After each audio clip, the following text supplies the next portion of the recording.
أعوذ بالله من الشيطان الرجيم. بسم الله الرحمن الرحيم. قل أوحي إلي أنه استمع نفر من الجن فقالوا إنا سمعنا قرآنا عجبا يهدي إلى الرشد فآمنا به ولن نشرك بربنا أحدا وأنه تعالى جد ربنا ما اتخذ صاحبة ولا ولدا وأنه كان يقول سفيهنا على الله شططا وأنا ظننا أن لن تقول الإنس والجن على الله كذبا وأنه كان رجال من الإنس يعوذون برجال من الجن فزادوهم رهقا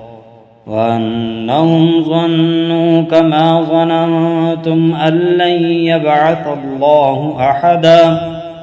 وأنا لمسنا السماء فوجدناها ملئت حرسا شديدا وشهبا وأنا كنا نقعد منها مقاعد للسمع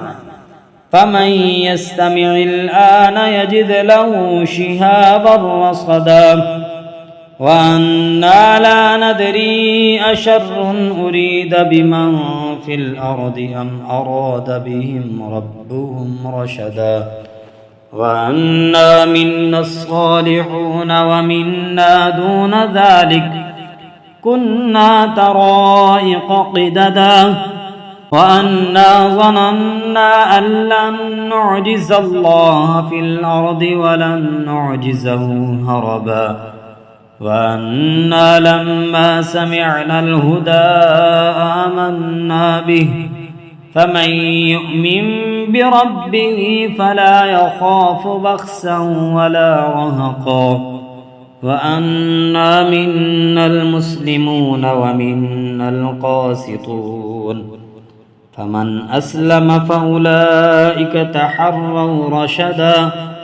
وأما القاسطون فكانوا لجهنم حطبا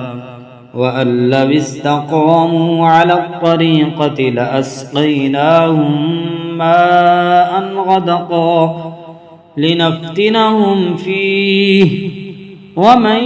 يعرض عن ذكر ربه يسلكه عذابا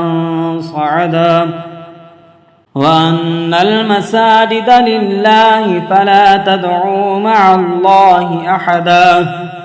وأنه لما قام عبد الله يدعوه كادوا يكونون عليه لبدا قل إنما أدعو ربي ولا أشرك به أحدا قل إني لا أملك لكم ضرا ولا رشدا قل إني لن يجيرني من الله أحد ولن أجد من دونه ملتحدا إلا بلاغا من الله ورسالاته ومن يعص الله ورسوله فإن له نار جهنم خالدين فيها أبدا حتى